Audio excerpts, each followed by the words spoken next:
Hey everybody, Cone here.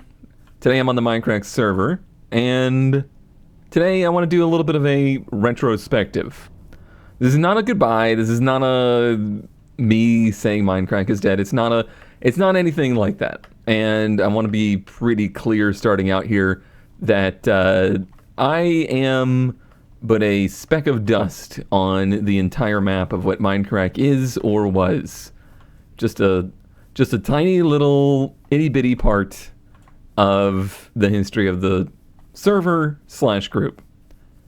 But I do want to just take a moment, especially in the current times when, for me personally, like a lot has been going on. There's some changes. There's just a lot of uncertainty as well.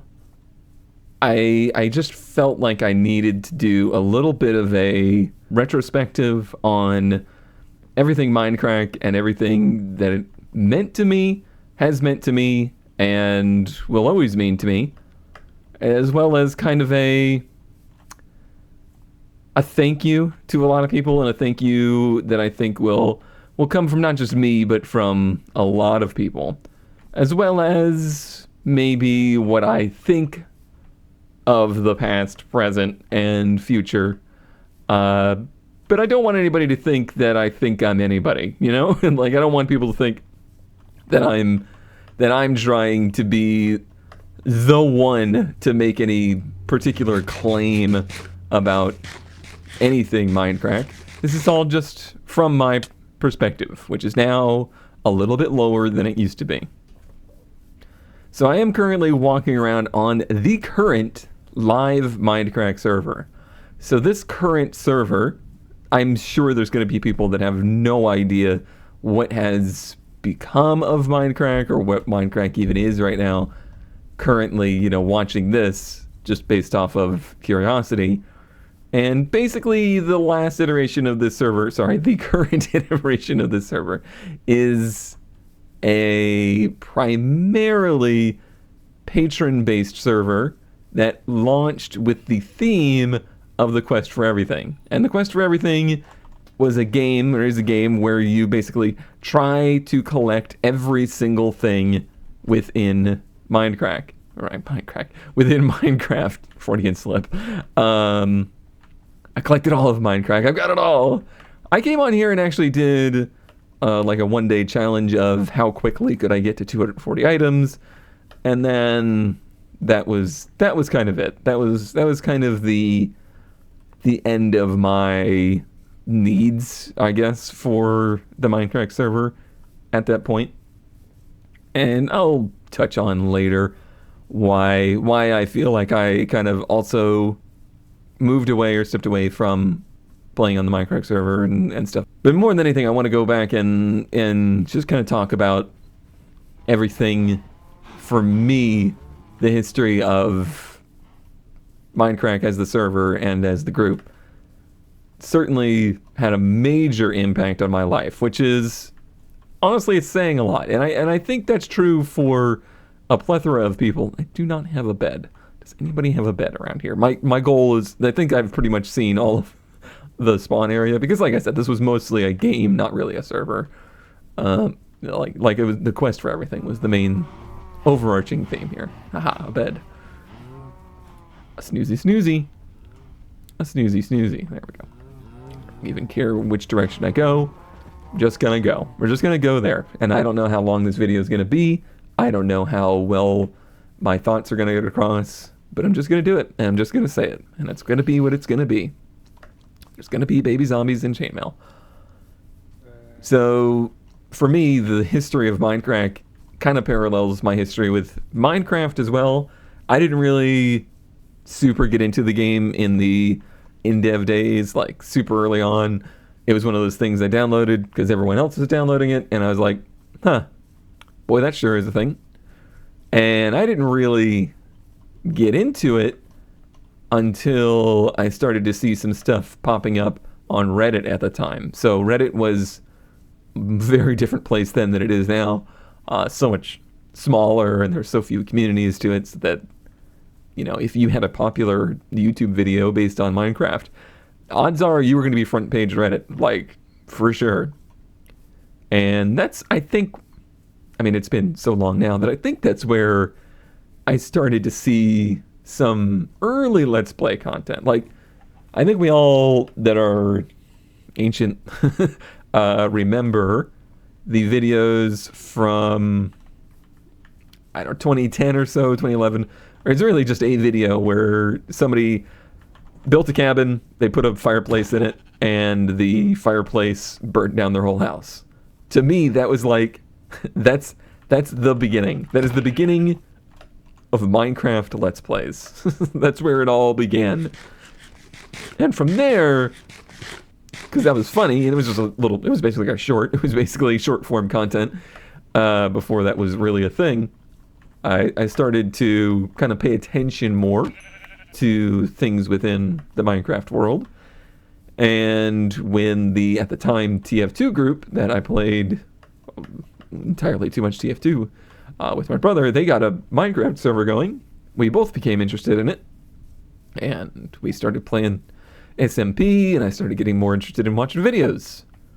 I definitely watched a little bit of, I think, Captain Sparkle's very first Skyblock series. That's my earliest memory of watching Minecraft, like as a Let's Play, was the Skyblock series. How exactly I got from there to Mindcrack, I don't know that I know. I presume that I saw Farlands or Bust on Reddit. That's what I have to assume. I think, and it's kind of just funny to me now that I literally don't know where it all started for me. And I think that's probably true for a lot of us. These are not things that you know you're going to be committing to memory until it happens. But I'm pretty sure I saw some early Farlands or Bust stuff on Reddit. And from there, I just kind of started my journey of watching those videos and then watching back to the beginning of that.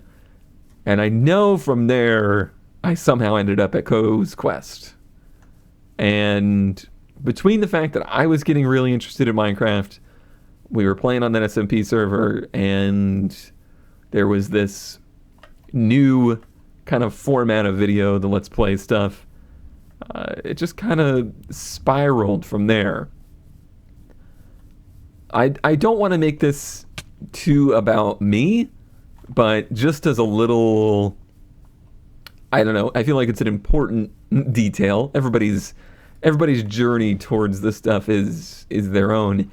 And for me, Minecraft and Mindcrack both came along kind of at a particular low point for me.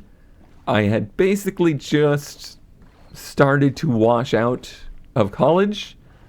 I had just kind of started living out on my own. I was living with some, coworkers basically at the time.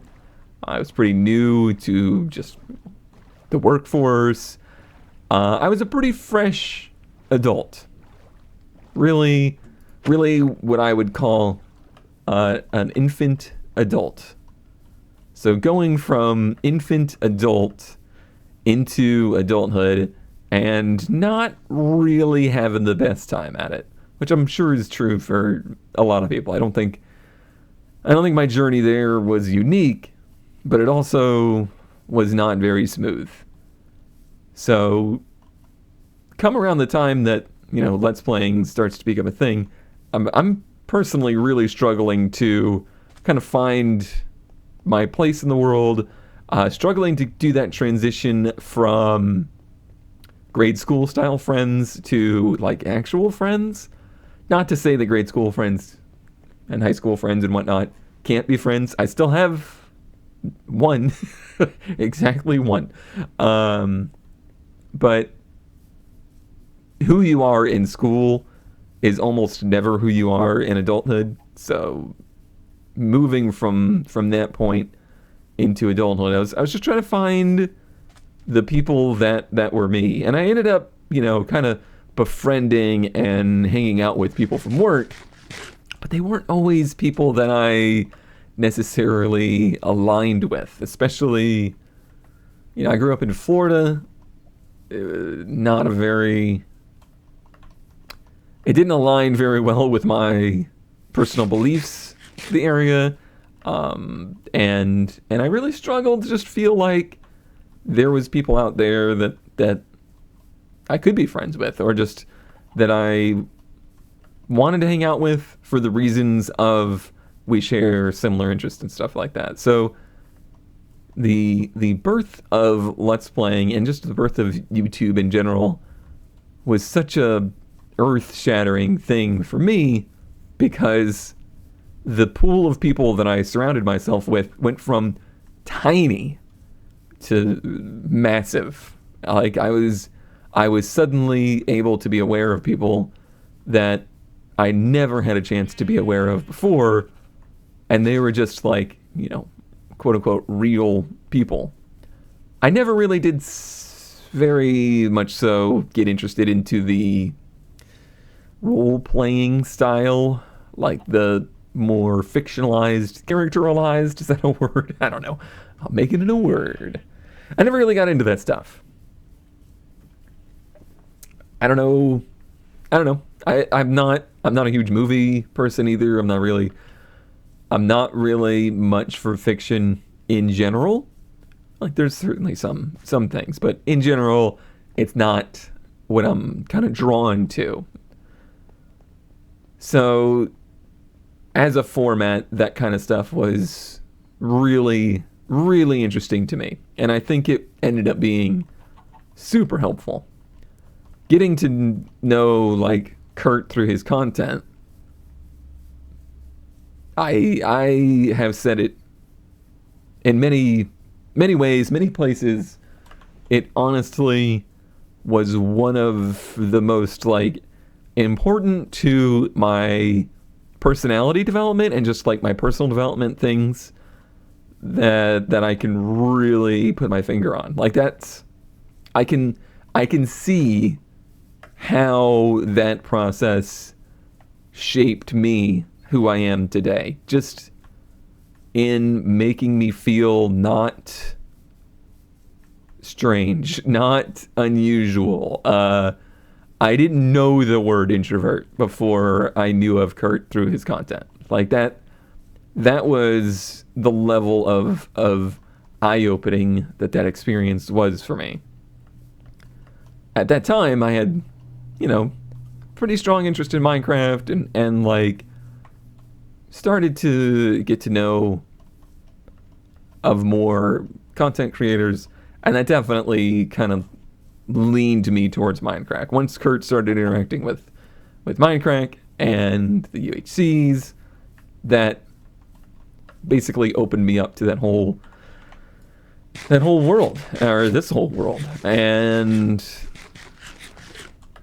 I and a lot of people owe everybody involved in that era so very much, because the amount of entertainment that we got in those early days for basically, I don't want to say nothing. A lot of the people, thankfully, as part of early Let's Playing, got rewarded for it. Like, they were able to make livings off of it for a while. Like, gosh, the retrospective of Kurt and the sharp turn his life took due to Minecraft and, Let's Playing and stuff like that, far surpasses, I feel like, the turn in my own life. Whether he feels that way or not, I don't know. That's his retrospective to do, not mine. Make a bed with the wool, ideally. Wabam. But yeah, I don't want to make this just about, me and my, I don't know, woes or just like my experiences in those days, but things were pretty tough. Like I said, washed out of school, just didn't ever find the right path there, never found the right balance. I was trying to work the whole time and pay for it myself, and then I never really liked what I was doing or was good at it, and it was a bummer. It was a really bummer of a thing. And then coinciding with that, I was new into the relationship world where not just friends, but starting to become more interested in like personal relationships and getting first significant other kind of stuff. It was probably not the right time for me to be doing that kind of stuff because I was so displeased with who I was as a person. I could honestly write a book about how unprepared I was for the world at that age, and the amount of very serious stuff that I suddenly found myself in that age. It's honestly amazing that, not to be dramatic, it's honestly amazing that I managed to get through it as well as I did, or I guess as alive as I did. It was at times really bad. During I'm trying to get the timeline right, but it doesn't really matter to you. It was just, we'll say, in that range of like 2011 to 2013, which is, if you know Mindcrack, kind of like heyday. This is kind of like some peak Mindcrack times. I was going through therapy. I was trying to get over some PTSD that I had picked up through a particularly bad experience. And like I said, I just was so unhappy with who I was, or like my ability to fit in with people. And then came Mindcrack. Mindcrack didn't fix me. Mindcrack didn't fix everything, but it distracted me, it entertained me, and it introduced me to people that, like Kurt, were not only just like similar, like had similar experiences and holy reads, Batman, just similar personalities and stuff like that, and then also a similar love for Minecraft. It was super important, and I cannot thank everybody involved enough. So with that, how about we switch gears a little bit towards Mindcrack itself. So, like I said, I become a fan kind of in that early UHC 3, I guess, is probably the absolute cusp.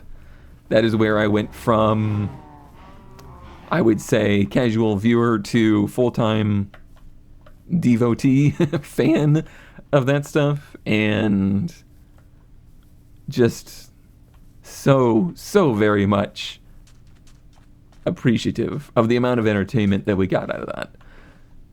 I know people bellyache kind of about the fact that we don't have that anymore. You gotta shut up. You gotta shut up.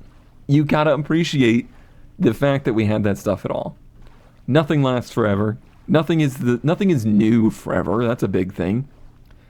And the way that the Mindcrack group kind of like came to be is so haphazard. It's such a flash in the pan, like going by feels kind of thing. The fact that it became something so entertaining and so fun for people is nothing short of a miracle.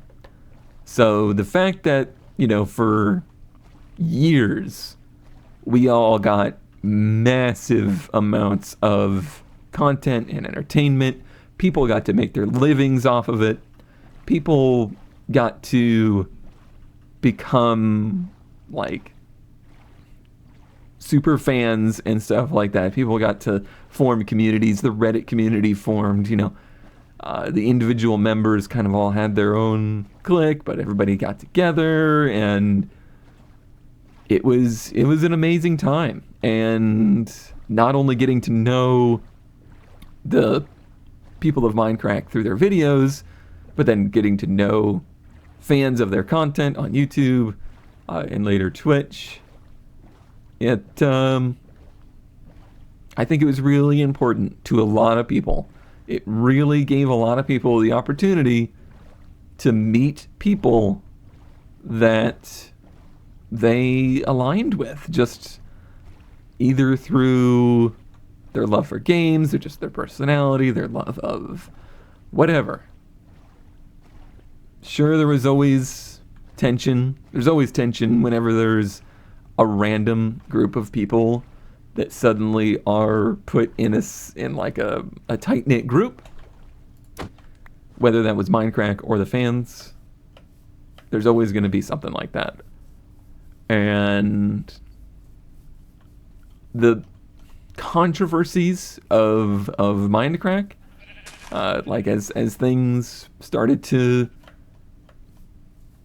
really expand, and people that were part of the group started doing things that other people didn't like and didn't want to be represented by, that stuff happens. Like that is life. That is not only life, it is especially business. And there's no getting around the fact that when something is as successful as Mindcrack, it becomes business. When a large group of people are suddenly making their living off of creating content that is centered around Minecraft and Mindcrack, it's business. Nobody made Mindcrack a business. Mindcrack made itself a business. That's just the way it went. Where do I go from here? Where do I go from here? And yeah, that's not my place. It is not my place to say whether or not, the fallout of the trademarking and everything like that was a good decision, whether it was a bad decision. It wasn't my place. It wasn't my time. Looking back on it now, do I personally feel like that was all necessary? Probably not. Do I have all of the information? I do not. Do I know how everybody felt? I do not. It's not my place. So many people want to make that their place, and so many people at the time felt like they had to make it their place, and they had to choose a side, and it's unfortunate, but that's how shit goes. Like that's just truly, absolutely part of the human interaction experience. Ooh, is that a pink sheep? Yeah, it is. Now that's the human interaction experience right there.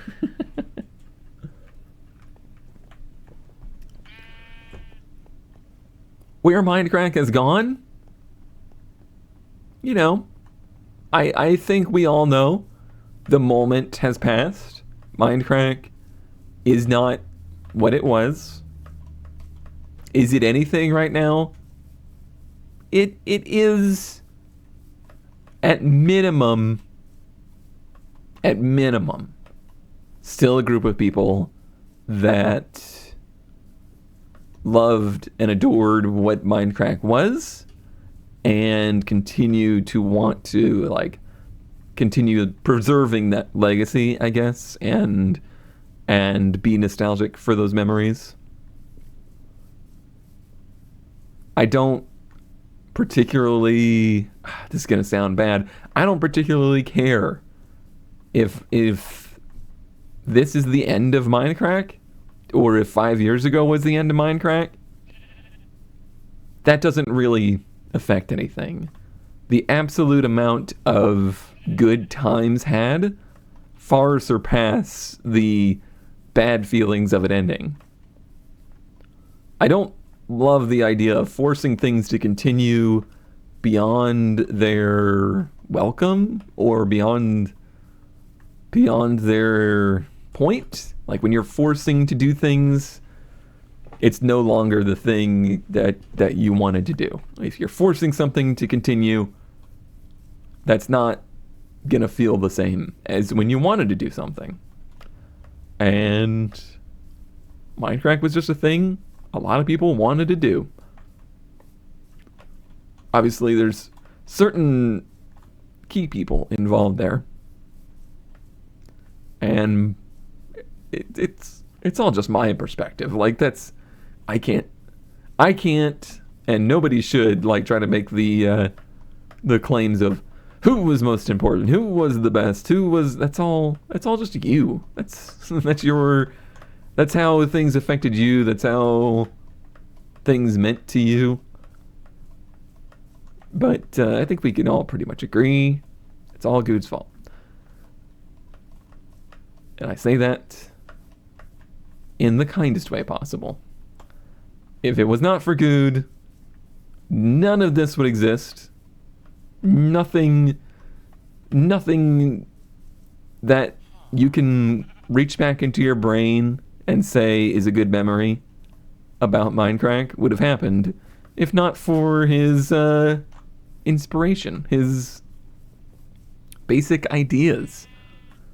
He took just a little Let's Play by himself and expanded it into something as massive as a Mindcrack marathon charity fundraiser, raising hundreds of thousands of dollars in one live stream. Like, literally snowballed to that extreme. I know the guy pretty well. I ended up kind of forming different relationships with different people in Mindcrack, which I am very thankful for. I'm very God, I don't want to use the word blessed. I'm very fortunate. I feel very fortunate that my personal life took me in a direction that allowed me the opportunity to go from just somebody that, was a fan to somebody that was involved. And I know now, especially, how stressful all of that was for Guude. I mean, I don't know. Honestly, I can't speak for him. I don't know how stressful. It was probably more stressful than I think it was. But the amount of weight to carry on one person's shoulders for something like that is immeasurable. And I'm not here to defend or say everything that Guude did was perfect. All I'm here to say is that was a very tough job, an impossible job, really, an impossible amount of responsibility. And I am personally nothing but thankful for everything he did to get us to where we are today. Even if where we are today isn't where everyone wants to be, I'm just so thankful that it all happened. I'm so thankful that all of the Mindcrackosphere happened.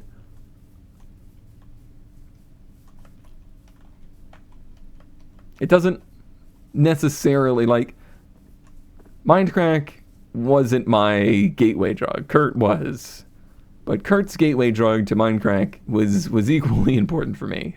Just so much fun was had in an era that I desperately needed to have fun. And I think a lot of people did.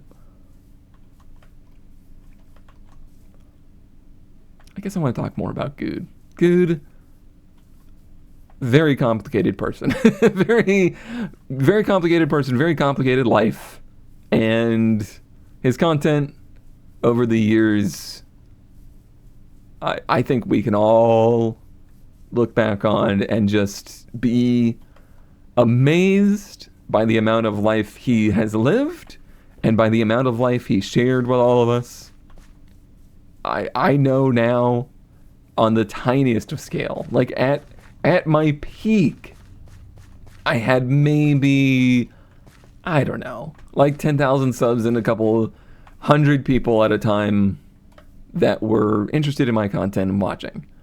Even at that tiny scale, I was still aware of how much pressure it was to kind of put yourself out there and put yourself on the line and share your life experiences. And my life experiences We're nothing compared to his. The man's been through everything in life.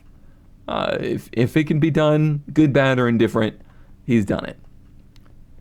And his willingness to share all of that with everybody and create incredibly entertaining content out of it, and then form the Mindcrack group out of it. It's something that I hope he realizes myself and a ton of people are nothing but appreciative of. Like that, I don't care what else shook down. I don't care what has happened now. I don't care that you ever, or he ever, touches Minecraft again. You're not going to take away that feeling of how incredibly important and incredibly thankful that I am, and we all are, for just getting this all going.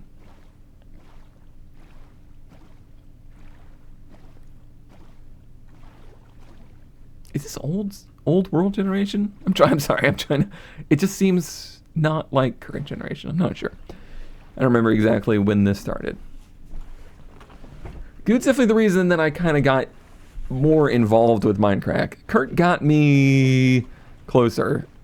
I still, to this day, have to say, I never, ever would have gone and said I was doing content creation full time if it was not for Kurt. He despite his own, I don't know, not struggles with life, but just, everybody struggles with life. He had his own stuff going on, and he took a lot of time out of his own journey to help me with mine. Whether he meant to or not, who knows. I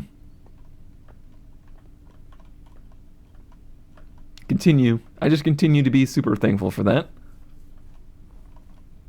But then, over time, kind of like bouncing around a little bit, PUBG came along, and instantly, anytime me and Guude were in the same room, same call together, just absolutely hit it off, which was shocking to me.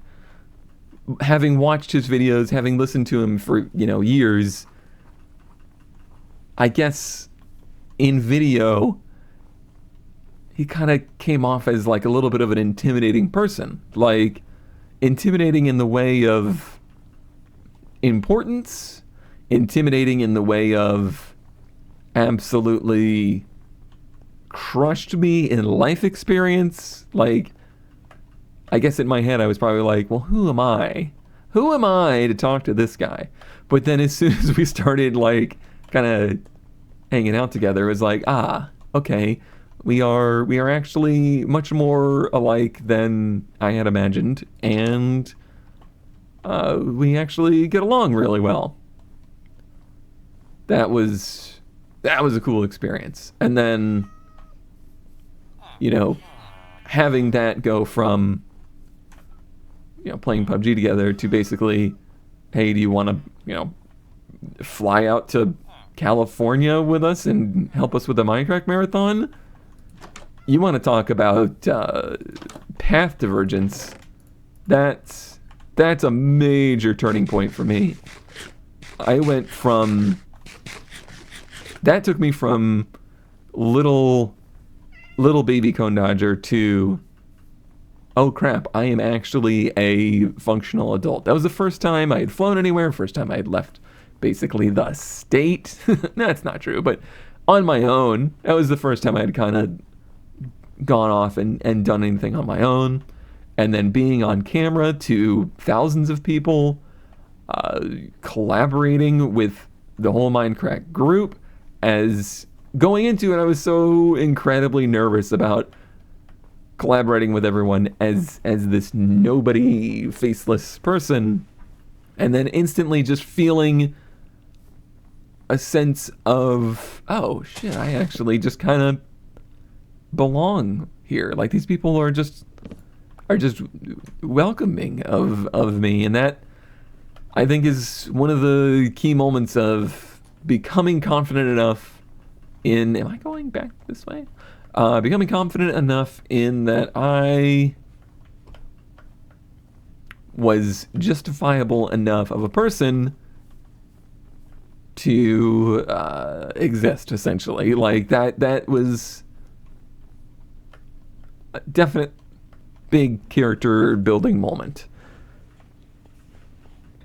I really, really enjoyed getting to know Guude. Not just in playing games, but then I started like traveling up to North Carolina, helping him with his streams and stuff like that. I really, truly enjoyed getting to know him, getting to, I don't know, give back a little bit, trying to help him. That was already starting to get towards the point where Mindcrack was ceasing to be the thing that everyone is nostalgic for and was transitioning more into mostly the marathon.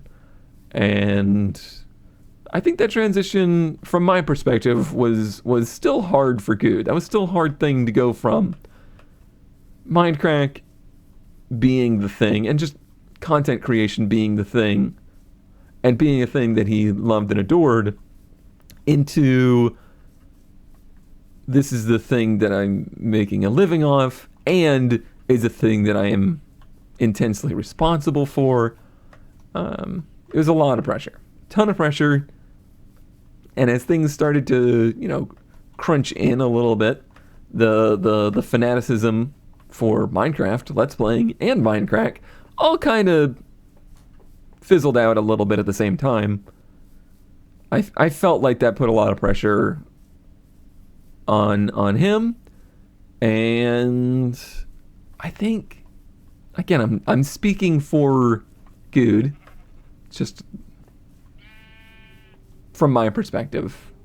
He might not feel like this at all, but I feel like as the Mindcrack group kind of dispersed out into most people doing pretty much their own thing, like everyone in the group either found their niche, found content that they still enjoyed doing, or, you know, just stuff that they got good at and their audiences wanted to see.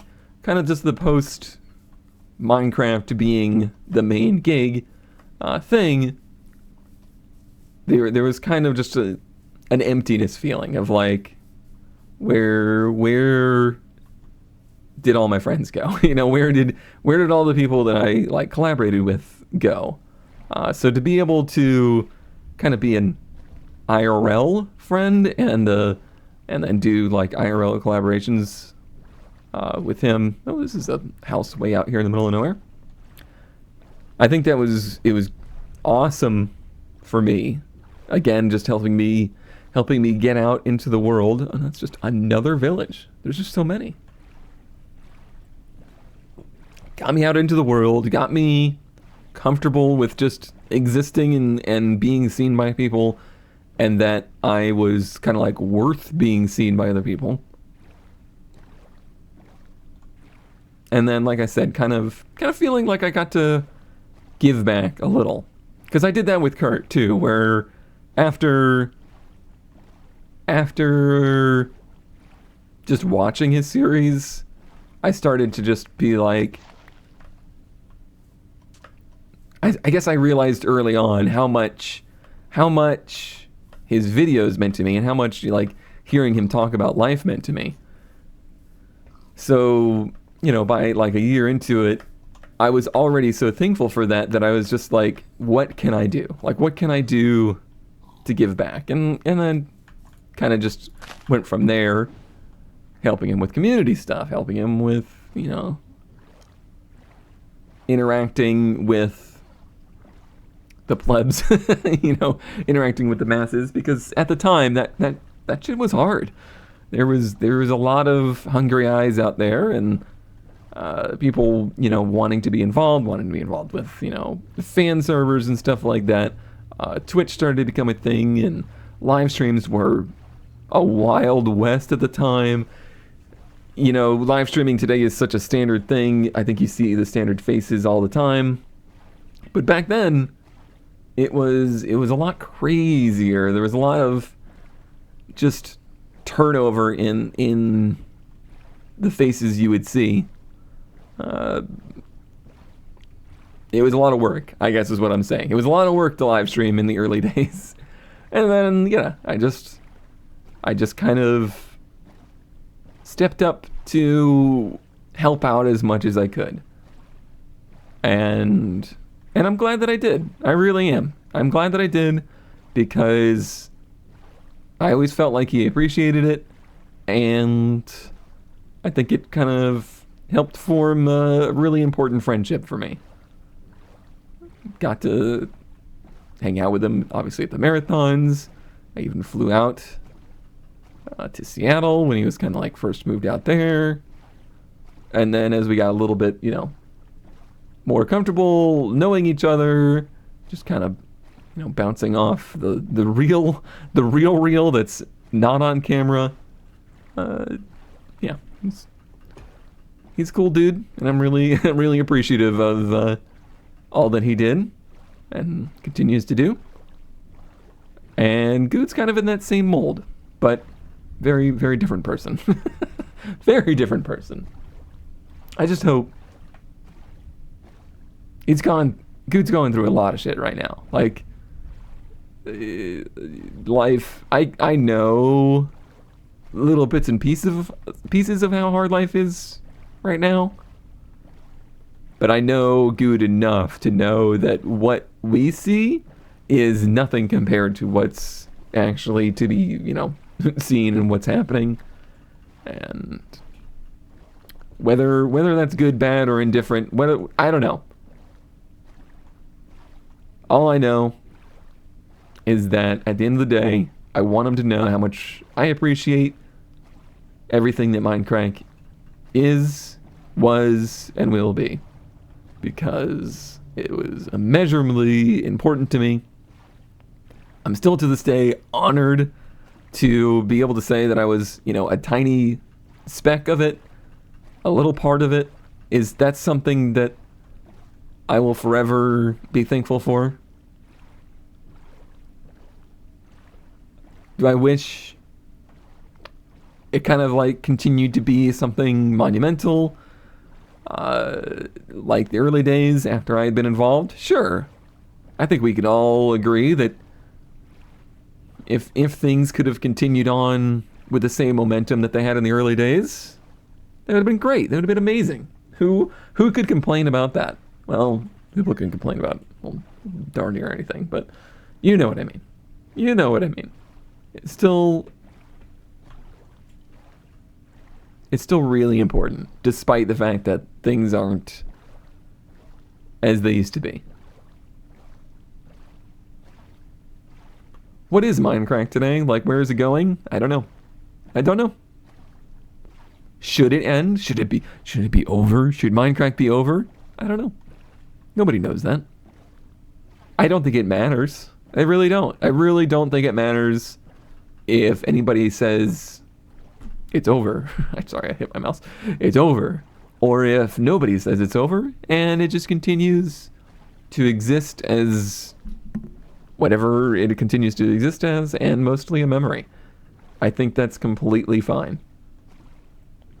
Because the memories, I think, are the most important part. I do think there's still a place for Mindcrack. I don't think there's any reason for it to be over. And I'm an ideas guy. But constantly, like, there's a lot of potential still in there. The thing that really attracted me to Mindcrack in the early days was just the personal touch. There was a lot of Let's Play content. There was a lot of Let's Players out there. But not everybody really made it about their personal experiences. That was kind of a divide there. Some people did, some people didn't.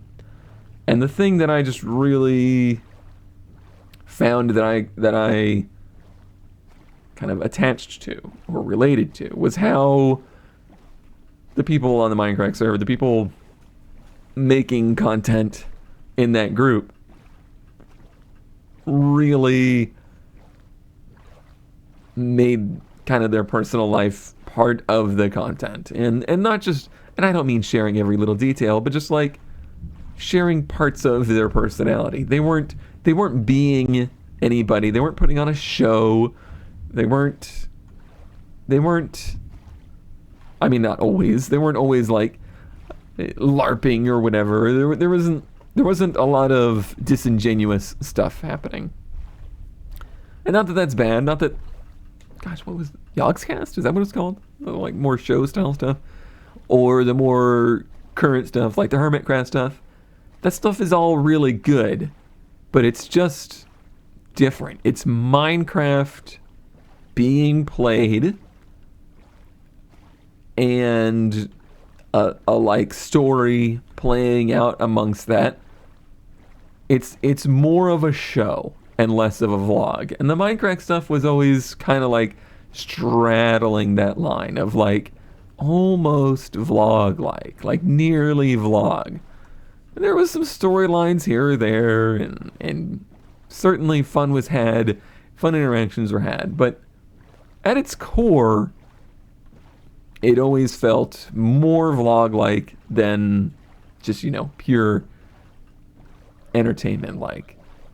And I think, for me personally, if there was a future of Mindcrack, that's kind of the Mindcrack I would want. I don't think trying to mirror Hermitcraft or anything like that would have any point. But to kind of go back to that point of just like people playing Minecraft and sharing, their general thoughts of the day, or just, what was ever on the top of their head, and in the background is Minecraft. That kind of style, I would lap that up still. That's why I'm still to this day a fan of Kurt's series, of Farlands or Bust, because that's essentially what it is.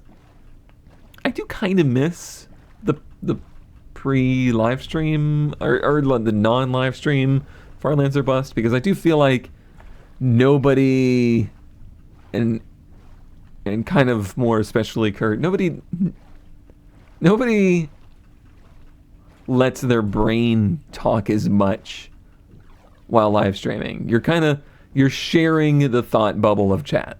Like when you're live streaming, the conversation is 60% chat, 40% the streamer at best.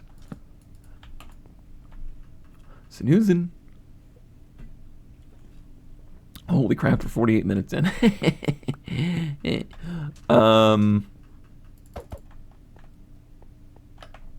Yeah, well, that boat's gone forever. I do feel like there's a major difference there. And I do feel like maybe the like move to live streaming was one of the things that kind of hurt that content overall. It started to make Mindcrack, it started to make Let's Plays in Minecraft just not quite feel the same once the move away from video happened. So I think if there was anything future Minecraft related, especially Minecraft related, I guess, or specifically, it would be more of that. Just like Guude and whoever Guude decided he wanted on there. I would say kind of specifically people that want to make Let's Plays playing Minecraft and sharing their experiences.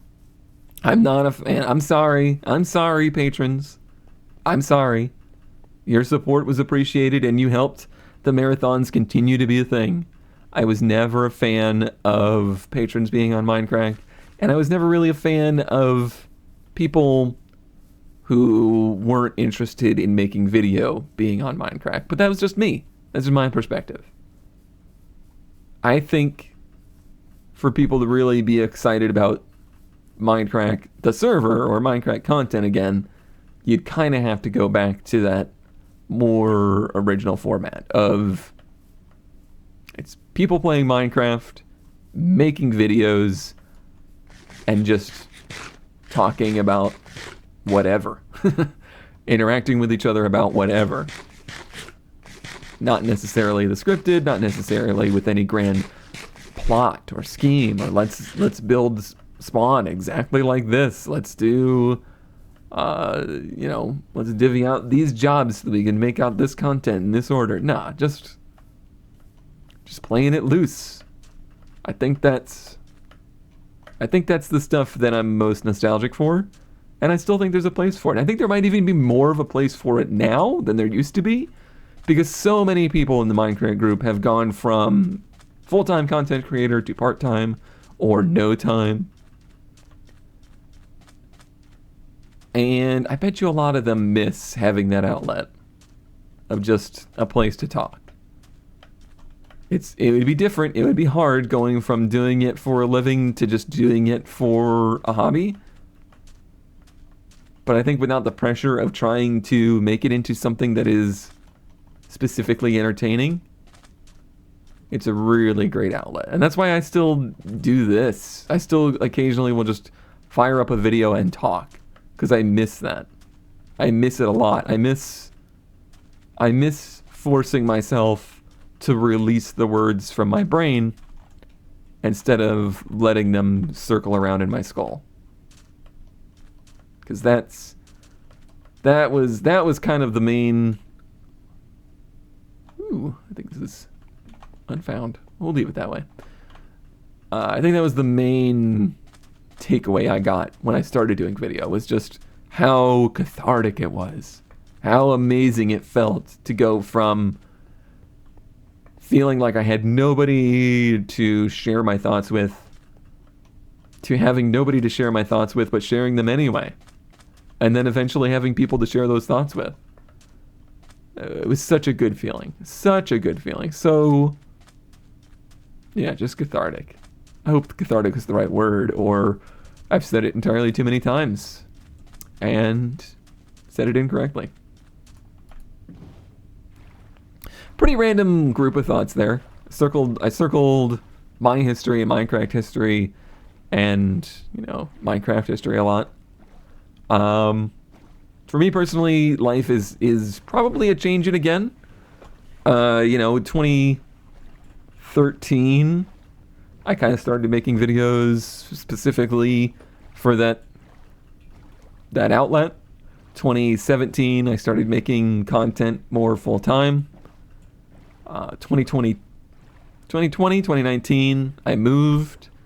2020 to 2021, I started, having a real relationship again.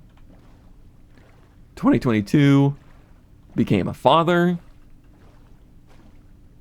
2025, starting to see that things are probably kind of changing again. I feel like the era of my life in which content creation was number one, especially streaming. Like, streaming was so good for me.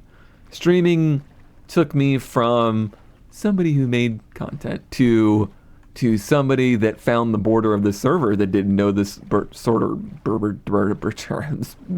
yep. Somebody that was suddenly, making content for a living. Twitch did that. And the interactions with everybody there, and it was crazy, It was crazy to go from always feeling like a nobody to suddenly feeling like I was doing this not just for me, I was doing this because people enjoyed it. It was a huge transition. The live streaming stuff has kind of pulled back. Life has kind of gone away that doesn't allow, allow is such a harsh word.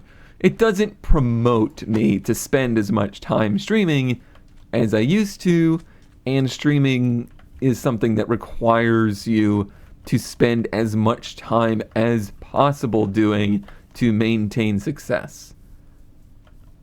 So I do feel like, for me personally, there's probably changes coming. I will probably not really identify as a streamer as much. But I think making video is something that I will always continue to do. because it continues to be just an incredibly important outlet. I don't know what I would do without it. I don't know how my head would handle having all of those thoughts rolling around in it all the time and not having a place for them to go.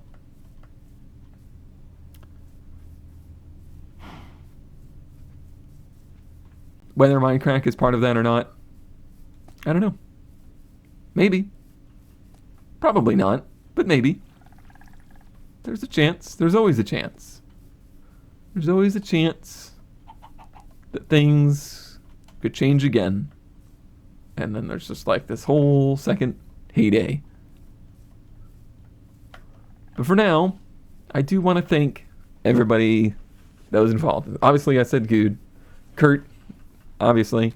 Beef as well. Beef is such a sweetheart to me. Like, I in those early F1 series was so, like, Kurt was intimidating to first, kind of interact with, but we're also kind of similar in the way, our mannerisms are and whatnot.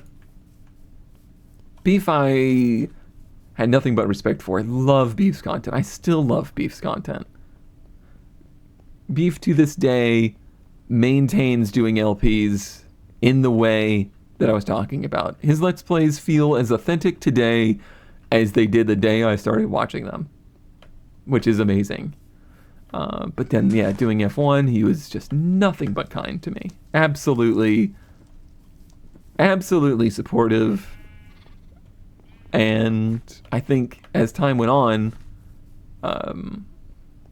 we kind of, especially, interacting at the marathons and whatnot, kind of formed a solid friendship there. And I really hope to be able to, interact with him more in the future and maybe do some collaboration and stuff. Especially now, he's new dad. I still say that I'm new dad, but I guess I'm an experienced dad now. Beef. Great individual. Really great. Arcus. Me and Arcus did some really fun stuff together. Arcus was the first person at the first Mindcrack marathon that I went to that I interacted with. I was so freaking nervous. And they threw us up in this upstairs office and were like, cool, go on the server and entertain people before the stream starts. And I was just like, okay. I only knew Arcus from the mothership. I didn't know Arcus. And within 15 minutes of sitting there next to him, we were laughing and having fun. And every single time I've ever been in the vicinity, in person or online of Arcus, I have laughed. A truly, remarkably funny person and just fun person to be around. Hope you're doing well, Chris. Arcus comes and goes, but I hope he's doing well. Ko, had interactions with Ko here and there. I think Ko is my second longest Twitch subscription. His streaming day stuff is mind-boggling. Truly something, just the stream a day stuff in general, no matter how long it goes on, is something I will always remember, much like Farlands or Bust. Just the absolute fortitude to do something like that. But also incredibly fun to be around and just... here we go. Some rain. I was like, surely it's gonna rain. Can't be a Mindcrack video without that. Genuine, incredibly genuine,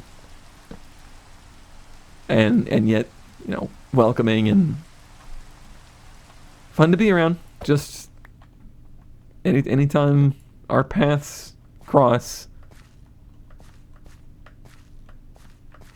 good dude. I guess I should say Ko and Nakomi, because I did cross paths with Nakomi as well. Mindcrack Marathon. Remember that poker game? Sorry, Nakomi. I'm sorry. Oh, that was funny, though. We were all incredibly sleep deprived. And then there's Nakomi, who loves poker and like is very good at it. And then there's me, not a freaking clue what I'm doing, and completely sleep deprived.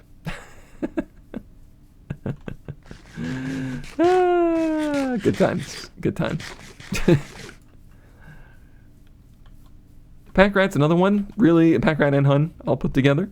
Outside of the marathons, never really interacted with too terribly much. Although those Pack Rats Pondries, those slapped. Those slapped. Those were good. Again, just anytime we were at the marathon, anytime we interacted with each other in person, laughs were had. Fun was had. Those are the people you look for in life. Anybody that when you're around them, all of a sudden you find yourself smiling, that's a golden opportunity right there. And they fit that bill. I really shouldn't have started naming names, because now it's awkward, because I know I'm gonna forget people that I like interacted with a lot. I mean, Avidia, love Avidia. Super, like, as you would imagine, super chill to be around. Just one of those people that makes you feel welcome at any opportunity. Baj as well. Hung out quite a bit with Baj at the marathons. Pyro. Oh, Pyro. Pyro. Undisputed sweetheart of Minecraft. Just so incredibly kind, and yet creative as well. Good times. Good times with Pyro. I just had another one at the top of my head. Oh, Seth. Seth, too. Me and Seth had so much fun anytime we'd hang out together during the marathons. And Seth is, like, so next level. Seth has more brain in his pinky than I have in my entire head. And yet somehow, just cool. Just cool guy. Fun guy to be around. We did a escape room together. Yeah, I think he was part of that group. Then the names of Mindcrack that are maybe newer that you don't hear so much. Fedrin. Fedrin's kind of like, I feel like Fedrin's my one remaining current contact. Me and Fedrin, I feel like, share an existence within content creation, where it's a thing that we continue to do even though we are not, some kind of incredibly large channel or anything like that, but we continue to be passionate about it and we continue to do it. And she's really funny. She's very funny. And I think we share some of the same brain rot. Brian, I'm going to group Brian and Brian and Ryuski. Ended up being, fun, post Mindcrack, but still Mindcrack, keeping Mindcrack alive, co-hosts and PUBG partners, and we had a lot of fun. Kind of being the B tier at the marathons. Those were good times. And Armo. Armo is not the creator. Armo is not a name you'll have a lot of memories of as far as like people that were making content and being heyday creators of Mindcrack. But if you appreciated the fact that Mindcrack continued to be a thing after Minecraft kind of started to fade away a little, and how much incredible fun the marathons were, you owe Armo for that. Armo carried that shit on his shoulders and didn't ask for things from nobody for it. And continues to do that. He does it for me. He does it for Guude. He does it for anybody he can. He will put that shit on his shoulders and he will carry it. And if you dare thank him, he will smack you in the face. Undisputed unsung hero, I would say. There's other people that in the shadows kept Mindcrack going. Clutch, and other server operators, people that operated the Discord and whatnot. These are just the people that I kind of like personally crossed paths with.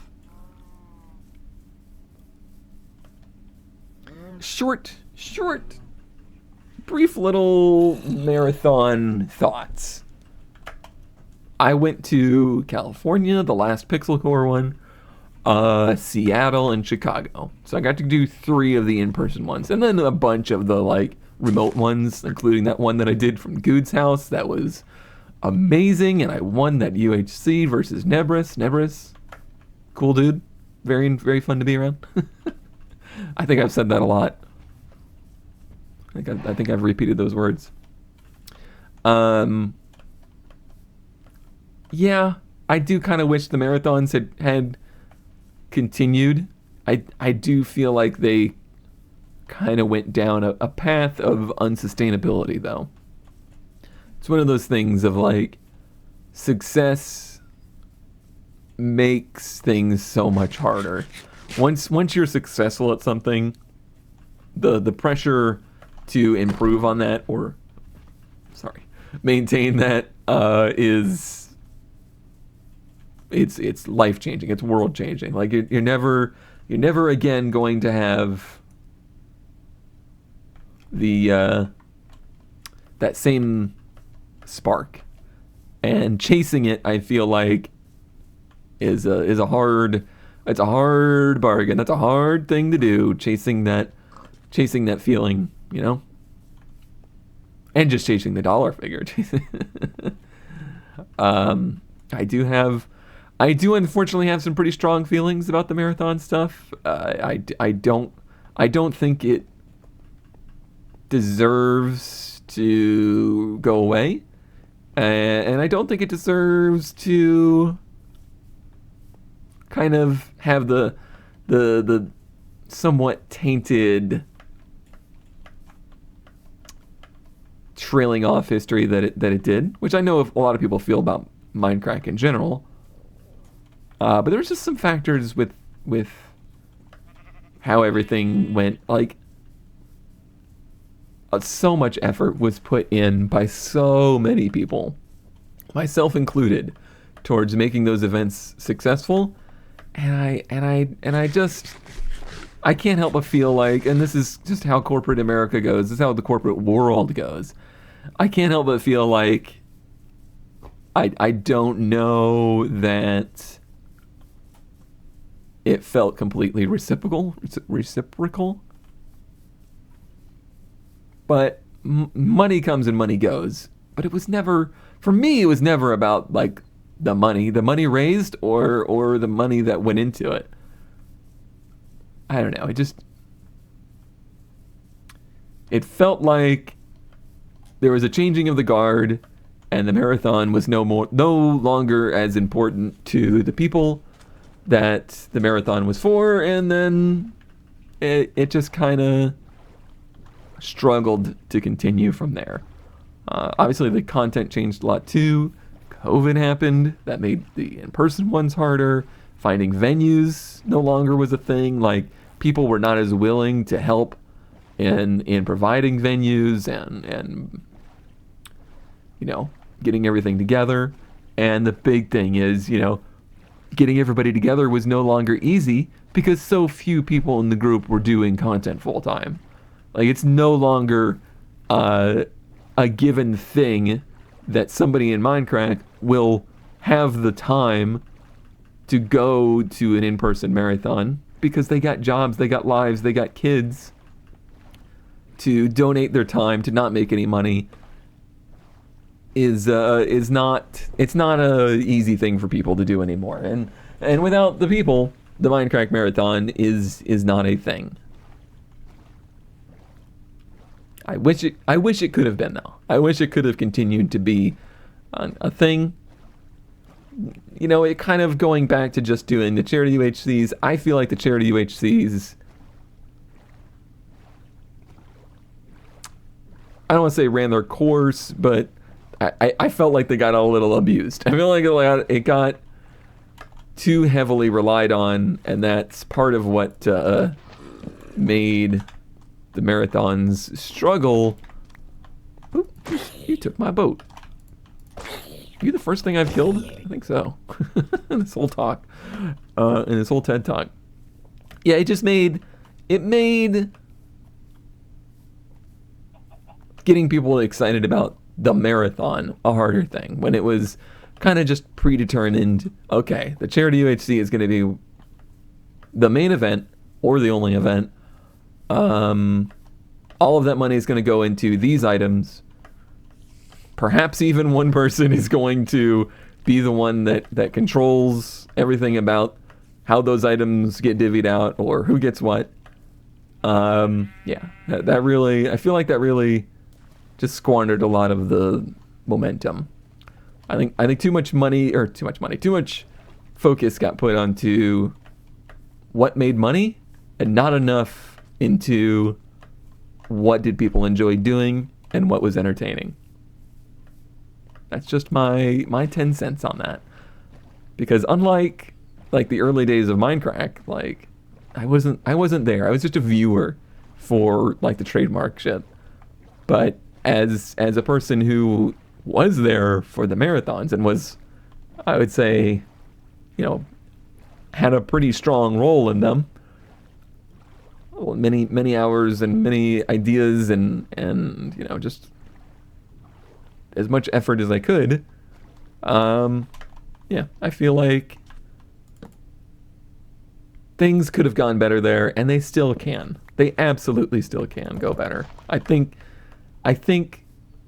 if anything in Mindcrack has the ability to maintain going forward, there is that.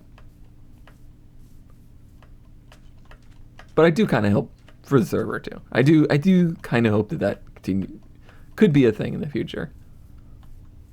I wish I talked to Guude more. I wish I could just, call him right now and say, and just have a conversation about like, hey, how do you feel about just going back to making videos for you instead of trying to do it for a living? But I also know life is so much more complicated than that. It's not that easy. He's got a billion things going on. He's got a billion things going right or wrong every day. It's not that I couldn't call him, and he would be so happy if I did. I'm sure he would be so happy. It's more that I don't know where that's my place.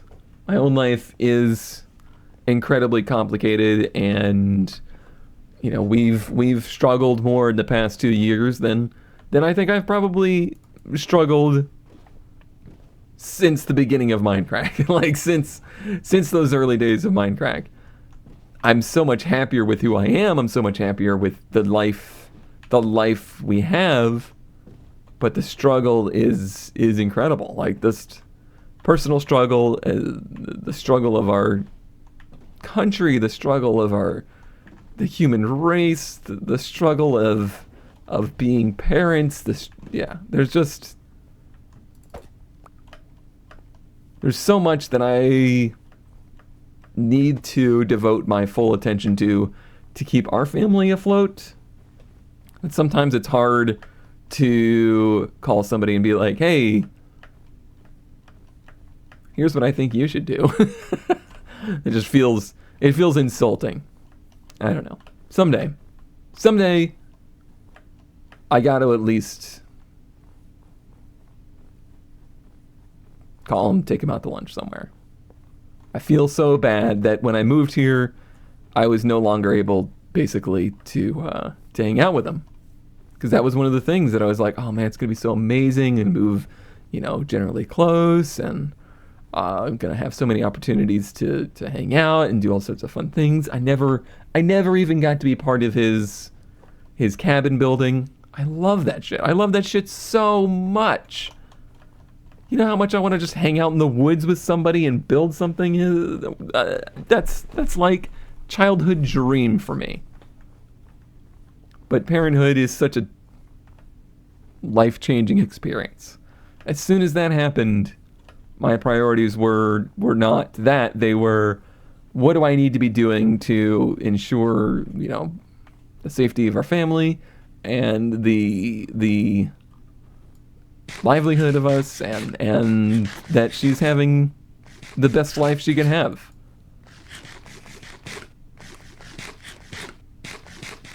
And unfortunately, it's kind of selfish. In a way, being a parent it's kind of selfish. Like you drop a lot of the things you were capable of doing for other people, and you put a lot of that effort towards your kids, and I think that's just part of parenthood. The fact that he managed to go through a lot of that in that phase of Mindcrack's heyday and stuff like that gives me even more reason to just be nothing but impressed with what Guude was able to do. Able to create. It's amazing. It's amazing. I'm gonna fall into this shit, aren't I?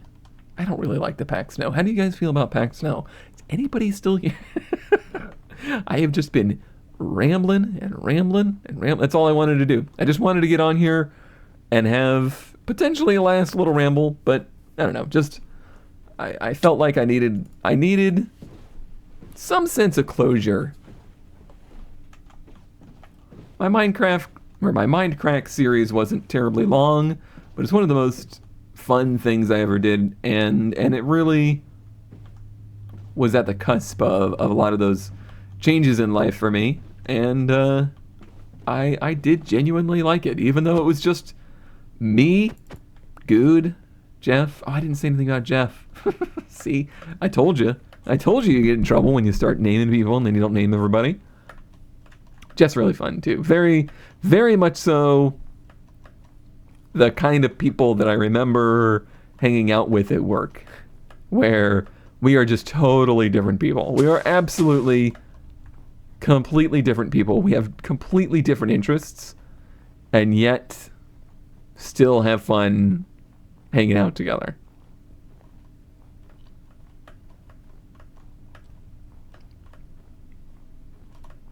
I don't remember where I was. Was I anywhere, really? Probably not. Probably not.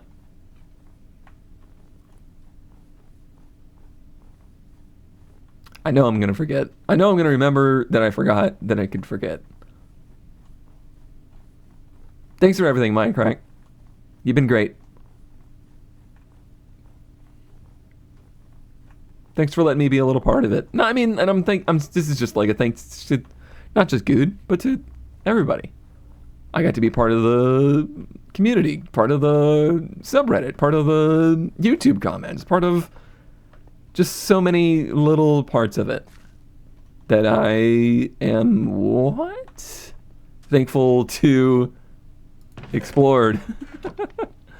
Interesting. Oh, for like the maps, treasure.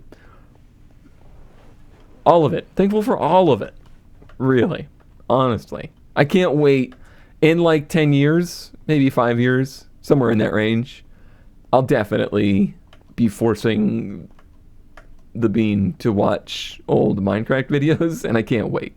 I just can't wait. Just like going back and watching through all of Star Trek. It's just like watching it for the first time, but with the underlying knowledge of, oh my god, this is about to be so funny, or this is about to be so good. I look forward to those days. I really do.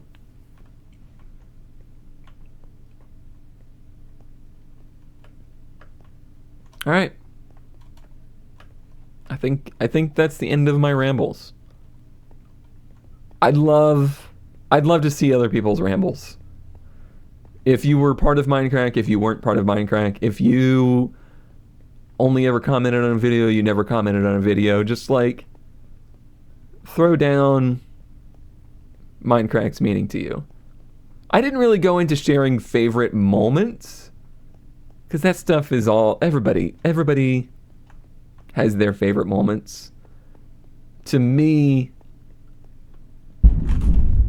that was very loud.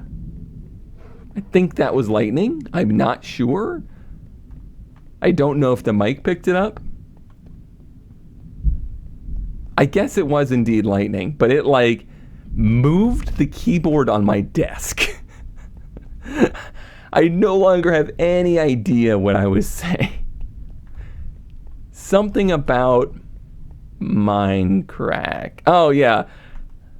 No matter what part of Mindcrack you had in your life, just share what that meant to you. Because for me, the like highlight moments are one thing, but just the feeling of experiencing it all is the thing that I retain the most.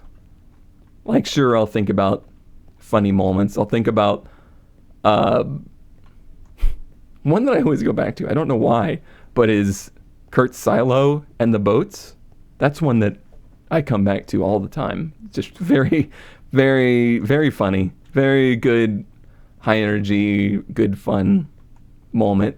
It's kind of, I don't know, it's kind of a pretty minor thing that happened, but it was just very fun. I think they were jumping off of the top of the arena too. Just everybody on boats jumping off of everything. Gosh, just, yeah, there's too many to name. There's too many good moments to name. Just, I don't know. That's why I focused more on just like what it all meant to me and what about it in general that I really loved.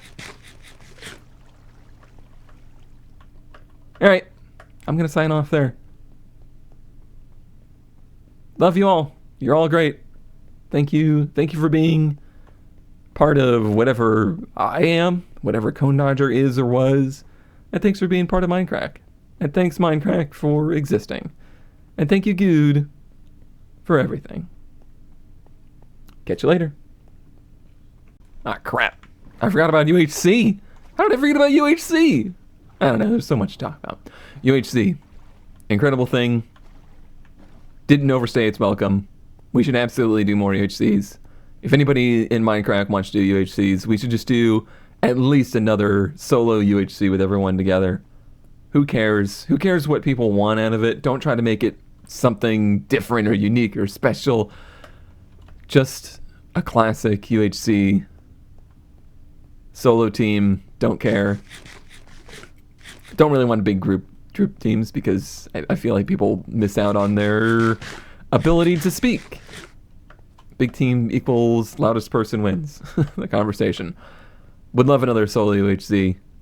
Loved watching them. Loved being part of them. No reason we can't do another one. Do another one. Do it. Just do it. Okay, bye for real.